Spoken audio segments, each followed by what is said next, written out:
Alrighty.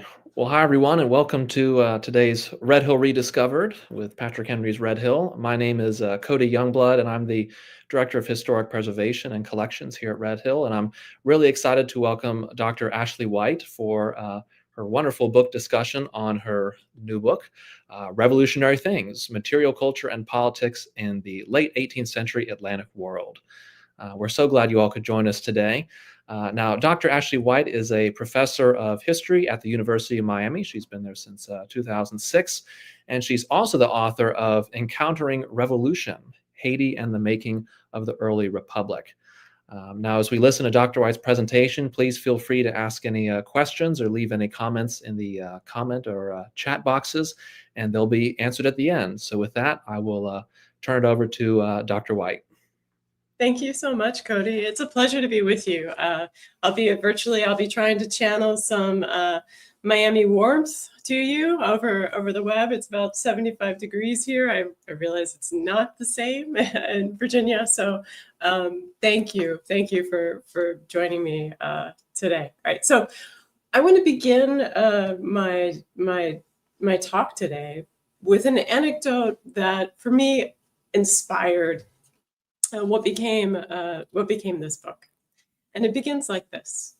In the winter of 1790-1791, authorities in northern Saint-Domingue were very interested in the contents of this man's luggage. That autumn, Vincent Auger and a group of like-minded free men of African descent had taken up arms. Their goal was to compel the colonial assembly to acknowledge the political rights granted to some Black men by the revolutionary legislature in Paris. After a standoff of several weeks, the dissidents were apprehended, charged with insurrection, and condemned to execution. Before the sentence was carried out, however, government officials sought to learn more about the scope of the insurgents' designs. As part of their investigation into Auger, they searched his possessions and discovered things that they suspected had abetted his campaign. Authorities inventoried reformist pamphlets gathered during his recent stay in Paris, and they pressed him about weapons allegedly procured in Charleston, South Carolina. Now, given Auger's aim to extend rights by force to free men of African descent, the guns and revolutionary tracts were predictable.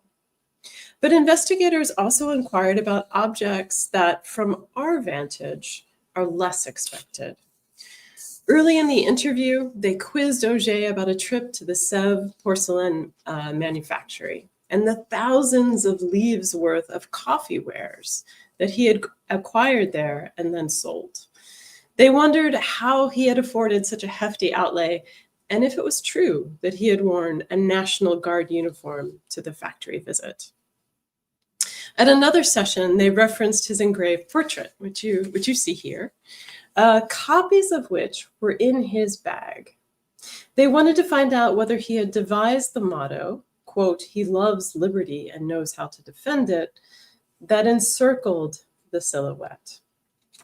On one of the last days of questioning, they brought in items from his trunk, including several military garments that the clerk described in detail, right down to the imported metal buttons stamped with the arms of Paris. They concluded the show and tell by unveiling some pieces of jewelry, among which were, quote, "2 small ceramic medallions depicting a chained slave in bas relief." In his responses, Auger downplayed the political significance of his things. He claimed that the jewelry was for his commercial work, that the Parisian printer had composed the slogan on his portrait, and that the uniforms were merely a requirement of his militia commission. None were intended, as he put it, quote, "to excite revolt on the island." Authorities remained unconvinced by these denials, as Auger no doubt anticipated.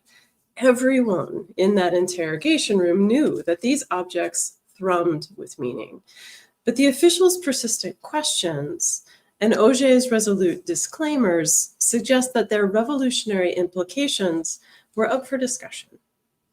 These contentious exchanges encourage us to ask, how and why did these objects provoke strong reactions?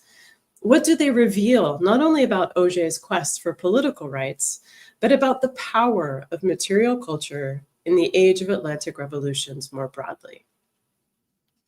So my book seeks to answer these questions for the American, French, and Haitian revolutions, political movements that generated radical new ideas and that influenced the production, circulation, and consumption of millions of things.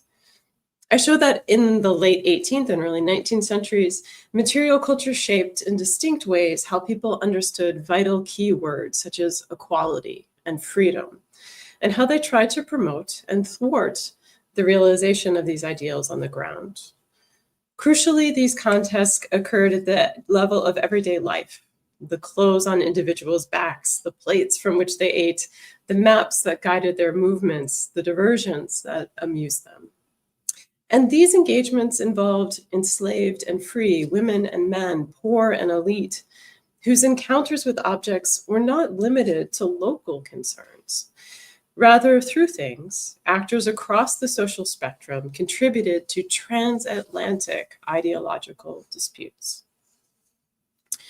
To locate these contributions, Revolutionary Things reconsiders the intersection of politics and material culture. Typically, we assess the political potential of objects within the context of individual revolutions. But as Auger's case indicates, these movements transcended national borders, and so did material culture associated with them. So I track the Atlantic trajectories of diverse categories of objects. So I look at ceramics, tableware, and furniture, like these examples here, military clothing and accessories, maps and prints, and even life-size wax figures. Now, some of these things originated at a revolutionary site and voyaged beyond it, while others were fabricated outside the United States, France, or Haiti, but referred to those places. So for instance, British or American-made items about the French and Haitian revolutions. Now, the political influence of these border-eliding objects differed from that of texts, and identifying their singular impact requires an active view of material culture. There is a tendency to see objects as straightforward badges of political positions, but objects do not simply transmit fixed messages.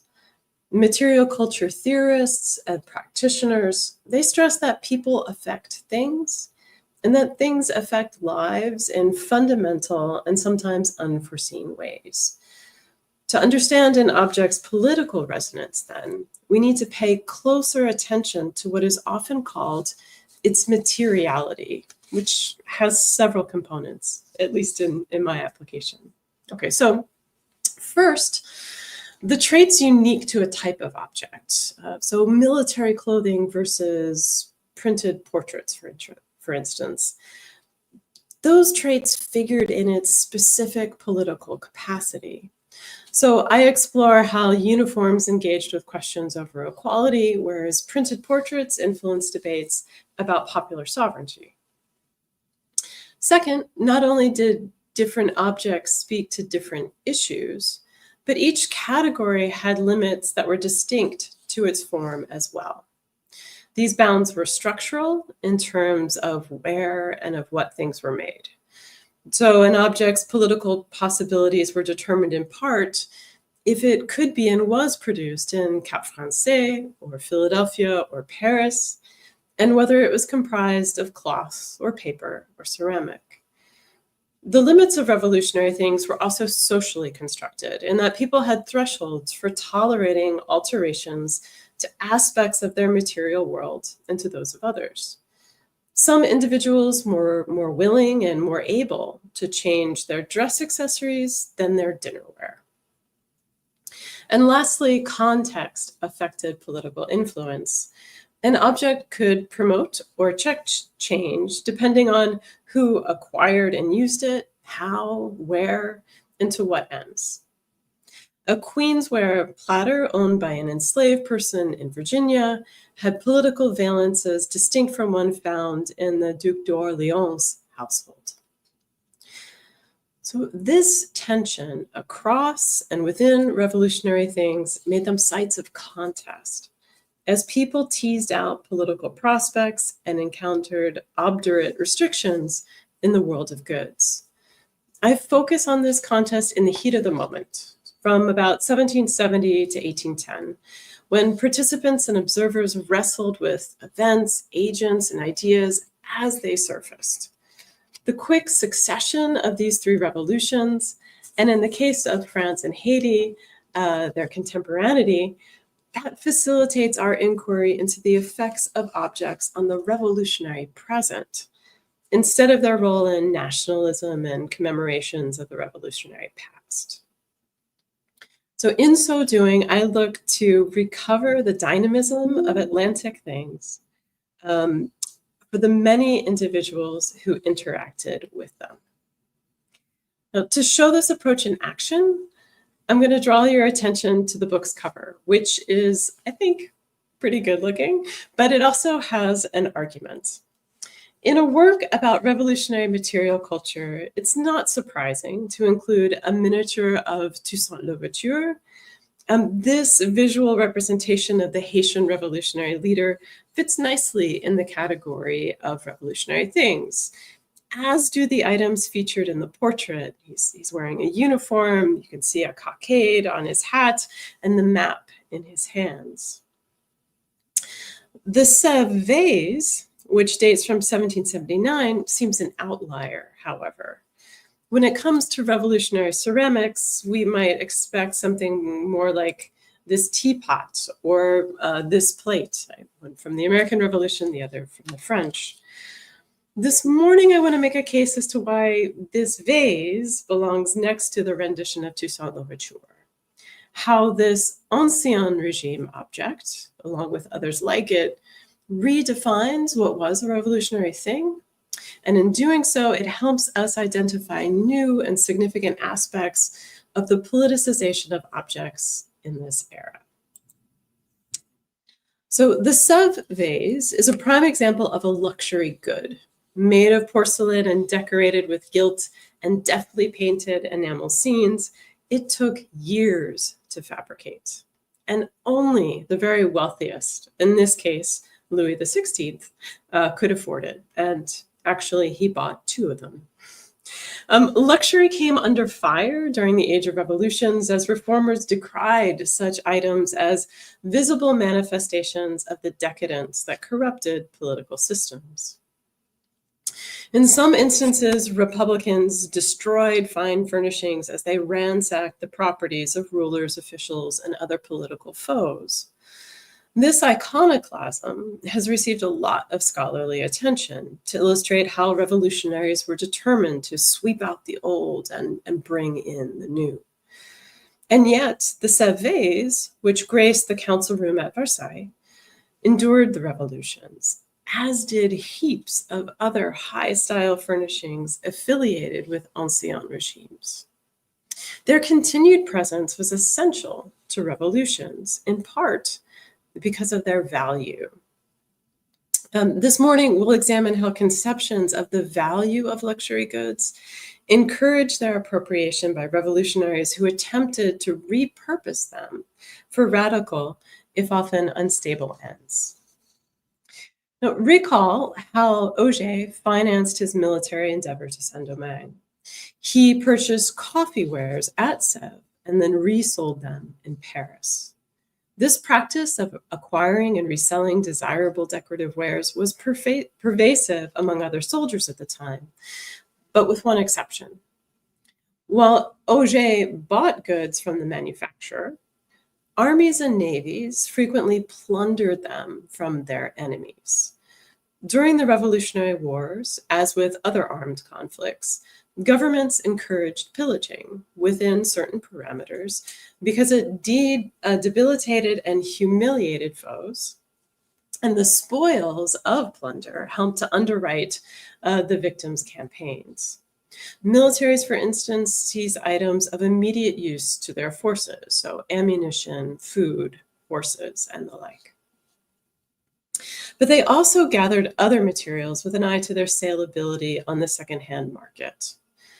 In the early modern period, the trade in previously owned items was as substantial in terms of volume and worth as the retail market. And some scholars speculate that the sale of old wares surpassed that of new.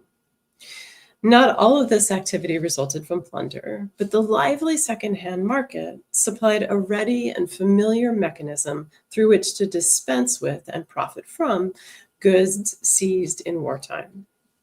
As one auctioneer explained, quote, "A British military invasion proclaims a kind of fair which is welcome in the West Indies. The variety of things arriving for sale and the wider markets open to produce increase circulation." During the revolutions, militaries looked to plunder goods that would maximize revenue, and enemy merchants were a tempting target.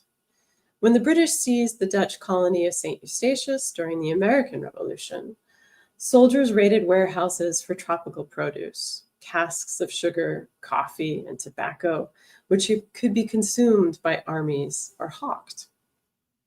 They also collected silk gloves, girls' Morocco pumps, petticoats, shoe buckles, parcels of lace and ribbons, napkins and tablecloth, and, quote, 25 shirts trimmed with stitched cambric ruffles. Okay. We usually do not think of military men collecting petticoats and ruffled shirts as plunder, but they sought them out because they sold well on the secondhand market.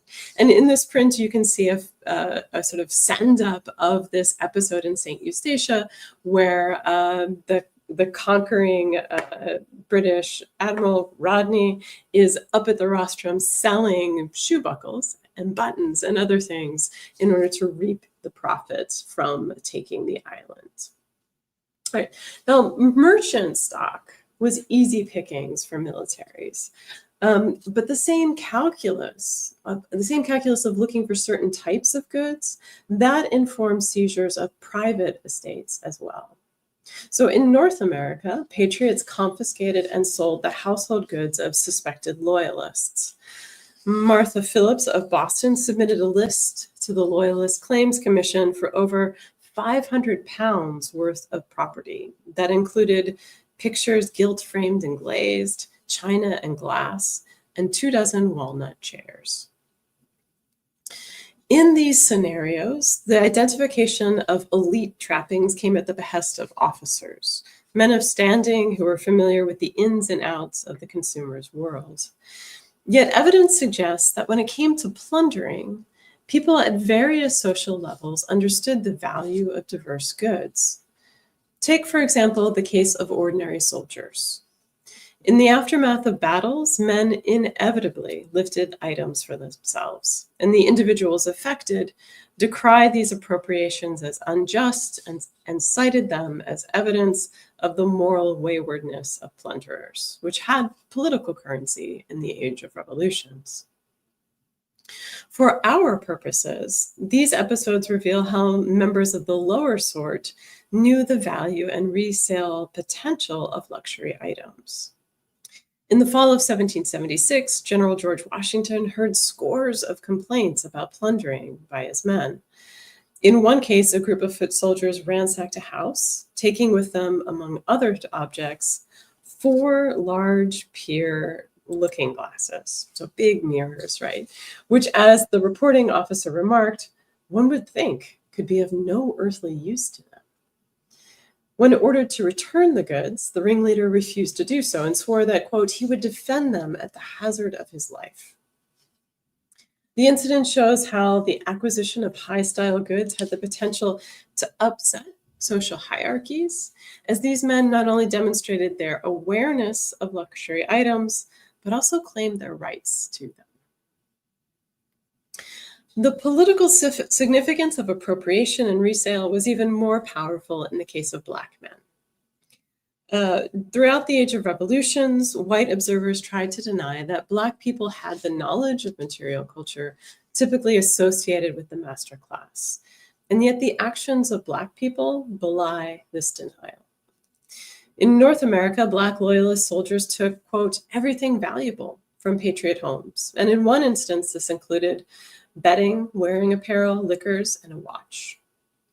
During the Haitian Revolution, white Saint-Dominguans griped about losing clothing, silver, and books to Black revolutionaries. In the fall of 1791, a colonist returned to his plantation to find that the rebels had destroyed everything except one building, which was inhabited by a local leader of the insurrection. The formerly enslaved had stocked it with the planter's best furniture, all of which was, quote, as he put it, carefully maintained, a clear sign that people of African descent recognized its worth. This display of familiarity with the value of luxury goods challenged racist notions that denigrated the capacity of people of African descent to comprehend, quote, the finer points of civilization. It also mattered how these items were taken. In the Age of Revolutions, white observers often portrayed the military maneuvers of Black people as wild abandon, again, in an effort to uphold racial hierarchical fictions and to argue against emancipation. And here you have an image that's playing into those tropes, showing people of African descent seizing things in the pillaging of Cap Français in 1793. Black armies were sensitive to these depictions in revolutionary Saint-Domingue, and so they began to organize plundering as much as possible. During the Battle of Le Cap in 1793, men of African descent systematically emptied the richest storehouses. A Boston merchant who witnessed the event described its meticulous coordination, in which long lines of mules were brought to the port and Black troops oversaw their loading.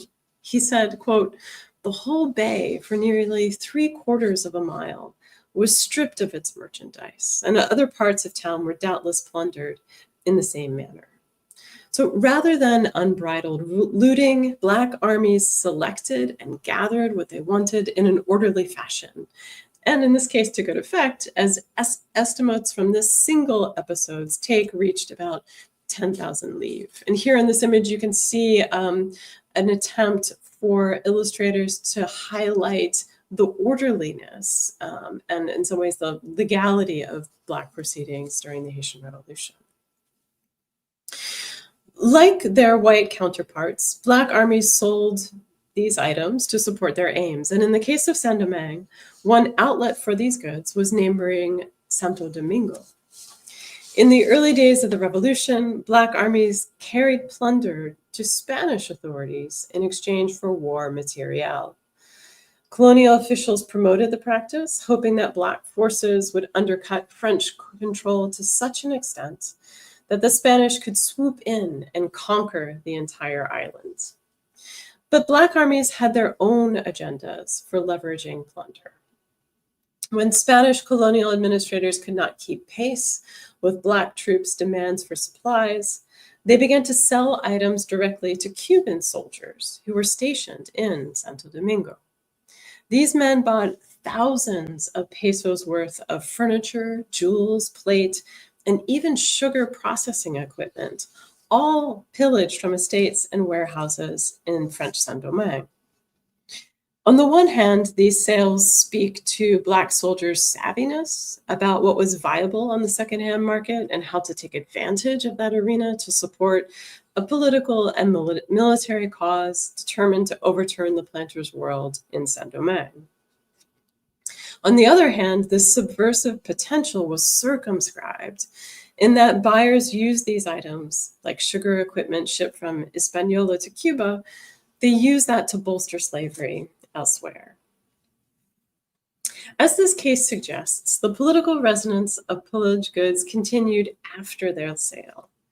While all three revolutions distributed items across borders, the French Revolutionary confiscations afford the best opportunity to explore the implications of the consumption of pillaged goods. This is for two reasons. the quantity of goods seized during the French Revolution, and their appeal among a certain subset of consumers in Europe and the Americas. Beginning in late 1789, the French government impounded the real and movable property of the Catholic Church. As the revolution radicalized, the net widened to include émigrés and political criminals, some of whom were the wealthiest men and women in France. The most high-profile example was the royal family. The contents of their chateau, Versailles, Fontainebleau, Saint-Cloud, among others, they became the property of the nation, what the French term is biens nationaux, national goods. The windfall was enormous, as millions of luxury goods entered public coffers. Some of the items were earmarked as cultural patrimony and were transferred to a central depot in Paris with the intention that they would be preserved and displayed for the people's edification.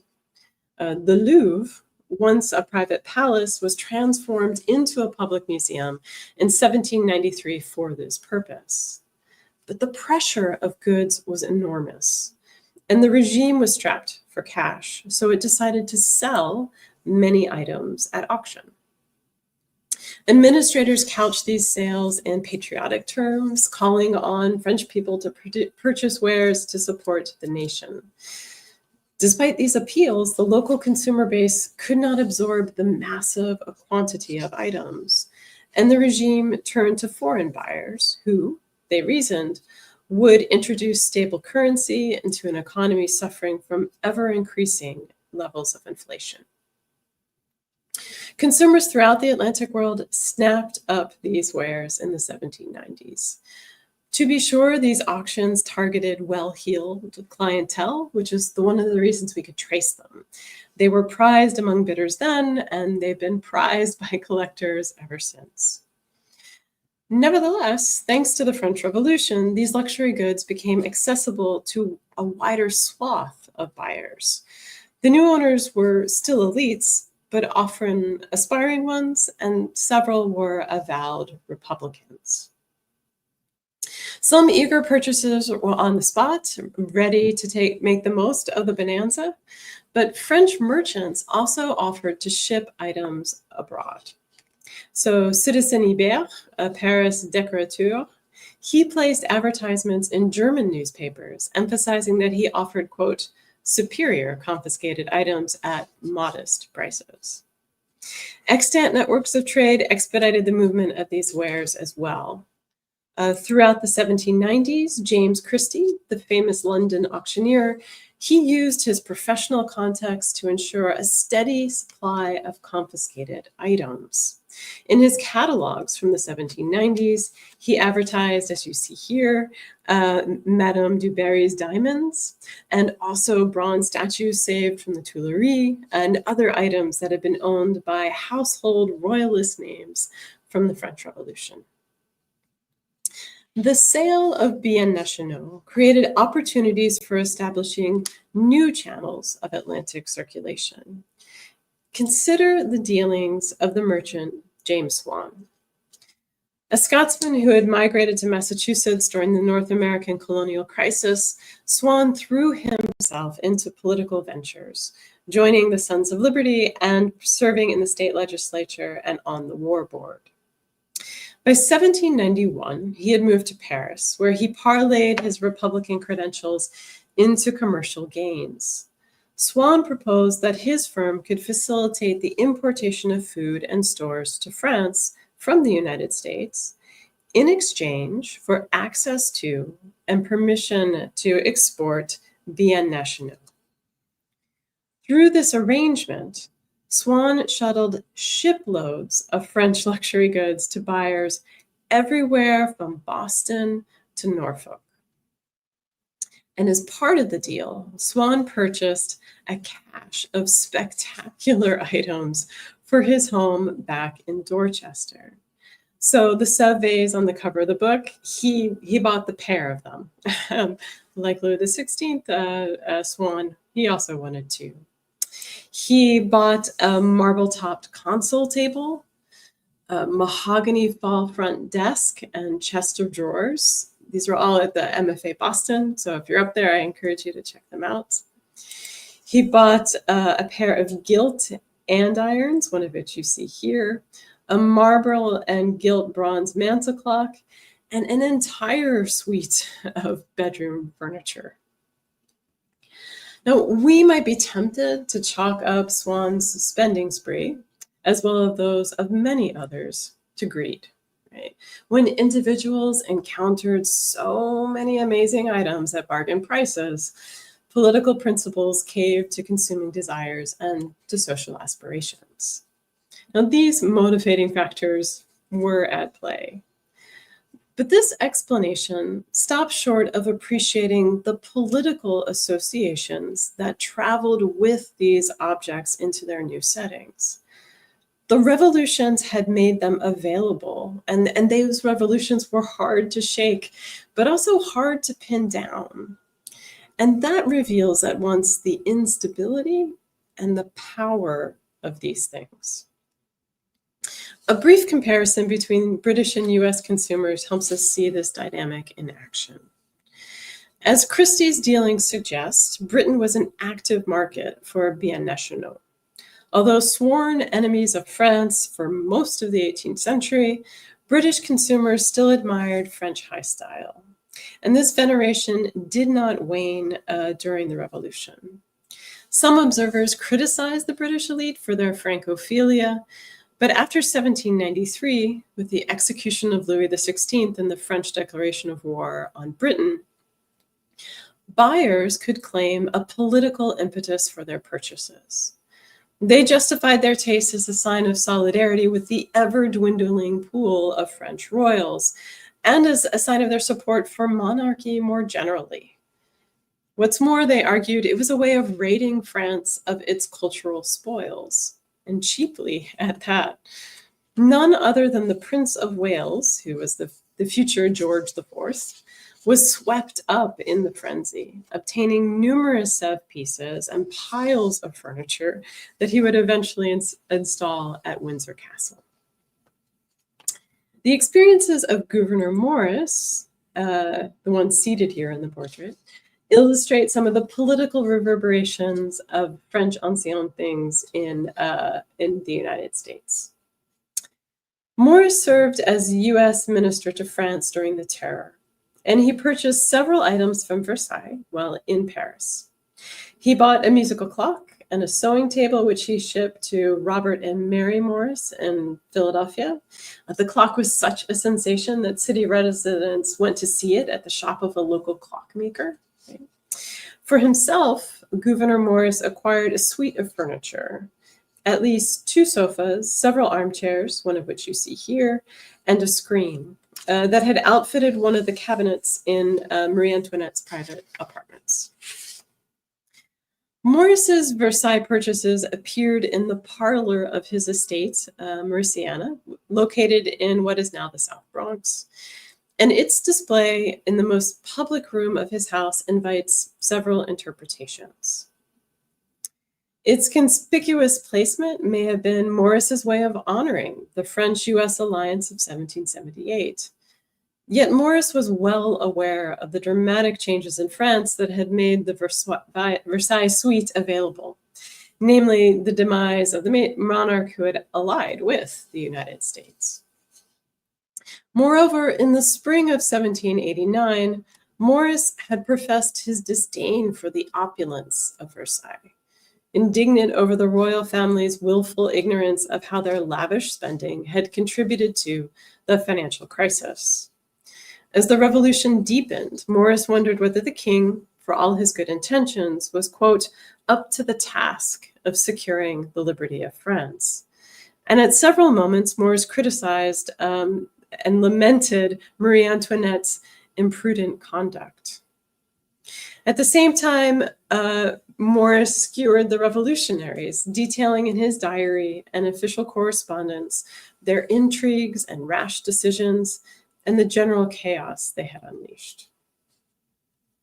At the end of 1792, Morris penned an in-depth appraisal of the French Revolution, in which almost all participants shared the blame: revolutionaries of all stripes, the royal family, courtiers, and the populace, among others. The problem, in Morris's estimation, was that the French were not ready for the revolution they had inaugurated and perpetuated. In this context, Morris's Versailles Suite takes on many more possible meanings. It represented the recklessness of the former owner, as well as that of the revolutionaries, from moderate to radical, who brought her down. It served as a poignant reminder of how quickly one's political and personal fortunes could turn. Or perhaps Morris agreed with Thomas Jefferson, who thought that Americans should only imbibe French culture once their moral compasses were fully forged at home. In this vein, Morris could have seen himself as preserving for Americans the very thing most valuable from France, its culture, a move not so distant from British counterparts. The practice of pillaging set millions of old regime goods in motion during the Age of Atlantic Revolutions, and the sheer volume broadened the range of revolutionary things that inhabitants encountered. While none of these items was explicitly Republican in aesthetics, they elicited discussions about revolutions because of the context surrounding their seizures, sales, and uses. There is a temptation to dismiss these secondhand goods as holdovers from another era. But this explanation falls prey to the period's polarizing rhetoric that tried to cast individuals as either for or against the status quo. Political allegiances on the ground, even among revolutionaries like Morris, were much less stable. In fact, the starkness of the rhetoric can be attributed to the need to clarify allegiances. If, for example, the iconography of liberty, equality, and fraternity adorning ceramics, furniture, and other items, if that represented the ideal, what revolutionaries were looking to achieve, then these old goods encapsulated the messiness of the revolutionary present and how much remained unresolved. For us, they offer insights into the contingency of the moment as individuals struggled to make sense of revolutions as they occurred. And they point to the ways that material continuity perpetuated revolutionary change and shaped how various individuals understood the content of that change. In closing, I hope I've convinced you that a Louis XVI Sèvres vase belongs on the book's cover alongside the Toussaint Louverture miniature. What might seem like a juxtaposition is a truer reflection of the diverse types of things that held political currency in this era. And there is one more argument in this pairing. The vase depicts a scene from the life of Belisarius, a brilliant and tenacious general who served in the Byzantine Empire during the reign of Justinian I, and who was wrongfully charged and imprisoned for conspiracy. 18th-century French elites embraced a romanticized version of Belisarius's biography, seeing it as a sign of fortitude in the face of unjust circumstances. When this vase stood in Versailles, Louis XVI drew a parallel between himself and this hero. But the orientation of the book cover suggests that Toussaint Louverture is a more fitting exemplar. A central goal of this book is to encourage new questions about material culture, an endeavor which I think is imperative for understanding this historic watershed. A material view is important because things were, and still are, vital to human existence, more so than text, the usual source for histories of revolutionary politics. Whether enslaved or free, poor or elite, male or female, late 18th century individuals lived in material worlds in which people acted on things and were affected by them too. Given this fundamental condition, we cannot comprehend the achievements and limitations of this defining era without taking the consequences of things seriously. Thank you so much. I'm happy to take any questions that you might have.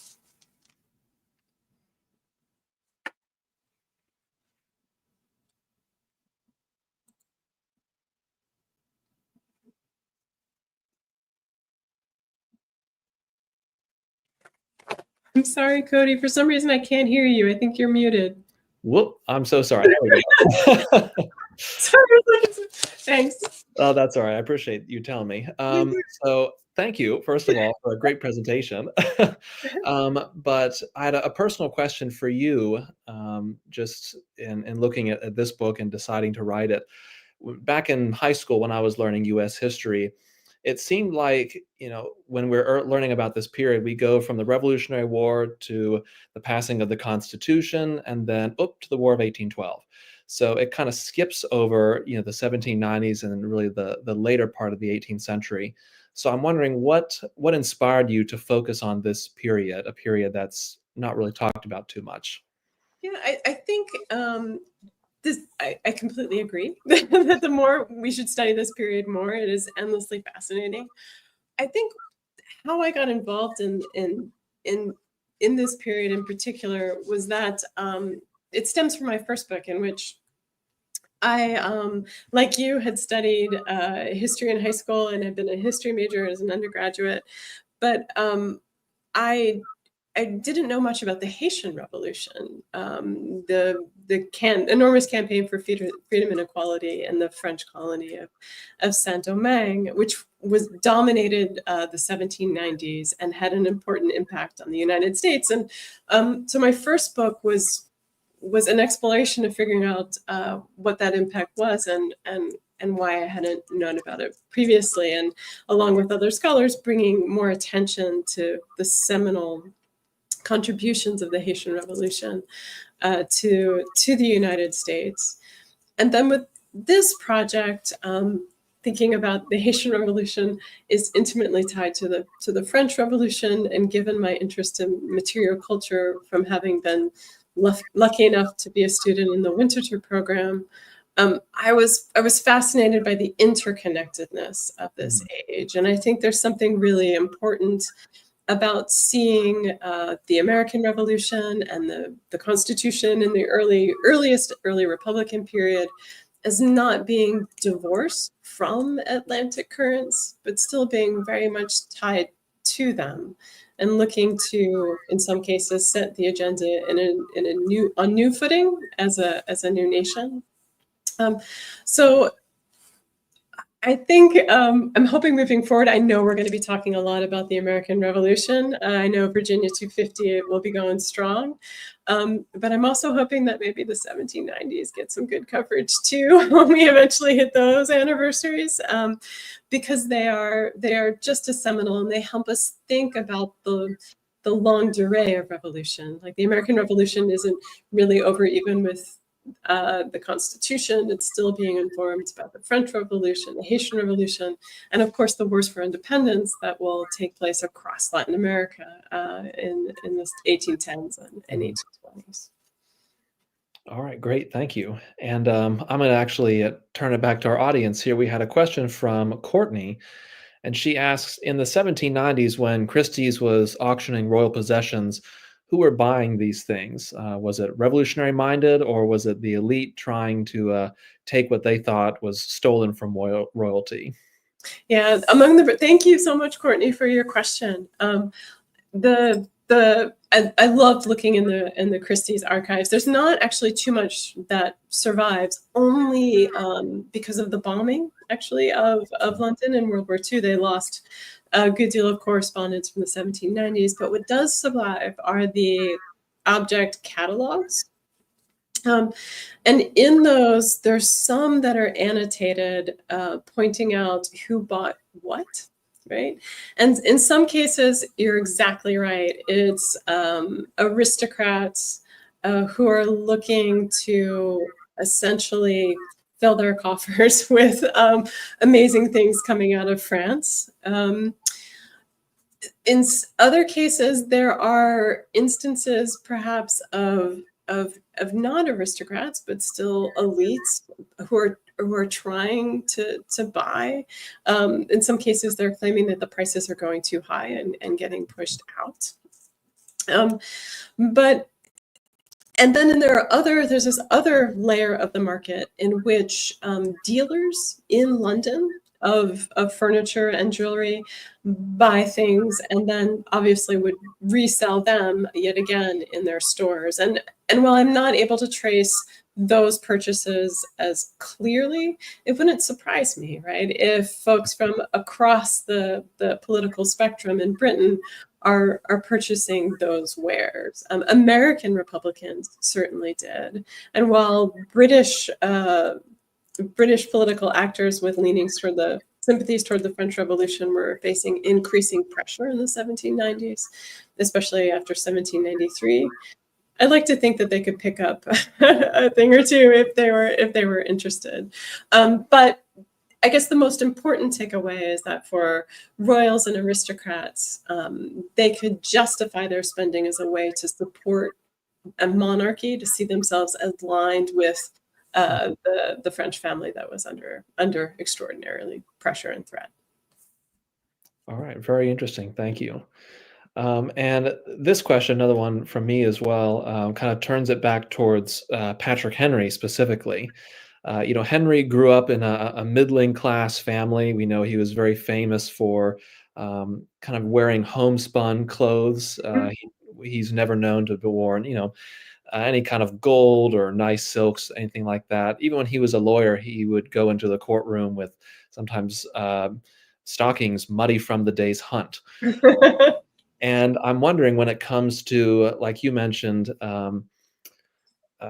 perspectives in the revolution, what people are seeing the elites wear and kind of trying to go away from that. It's a sign of corruption. Do you see Henry as being, someone who would be well thought of because he wore these homespun clothes in a time of revolution? Within the case of among the U.S., quite possibly.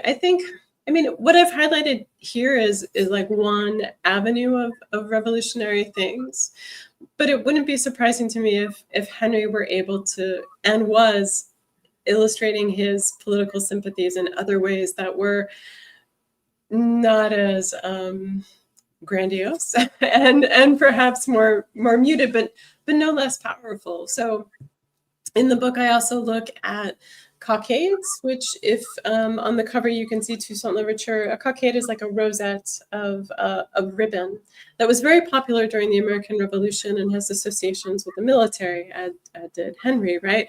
So that cockade has all kinds of political resonance and was picked up by people of all backgrounds too, women and men, elites, middling, and poor, because ribbon was so much cheaper than, say, Swan's fantastic andiron. So I've highlighted one kind of avenue of material culture, but there's so many others in which Henry could have expressed. His choice of homespun among Americans would clearly make a statement, right? We know that Washington too chose homespun at certain moments, but he also had some like really other great stuff, right? Like he was buying. So maybe that's the point. It's kind of that unevenness and the ways that certain types of goods, in this case, we're talking about something that one chooses to wear and what that means versus the maps that one would consult or the prints that Henry had in his collection and what they might signal. Those all can do different things in a revolutionary moment. And I would say that like his clothing is one indicator, and it would be fascinating to think of the whole ensemble around, which I'm sure you're doing at Red Hill, around Patrick Henry and what that speaks to his engagement with revolution. All right, wonderful. Well, thank you again for answering those questions. And it looks like we are all good on our audience questions. I don't see anyone else coming in here. And we're getting to the 1 hour mark too. So Ashli, again, thank you for this wonderful presentation. We all enjoyed it, I know, and we'll have to bring you back sometime. I would love it. I love it. I grew up in Virginia, so it's always still home. Thank you so much, Cody, for the opportunity. It's been a real pleasure, and I wish you all the very best for the new year. Take good care. All right, thank you. And thank you everyone for watching, and happy holidays.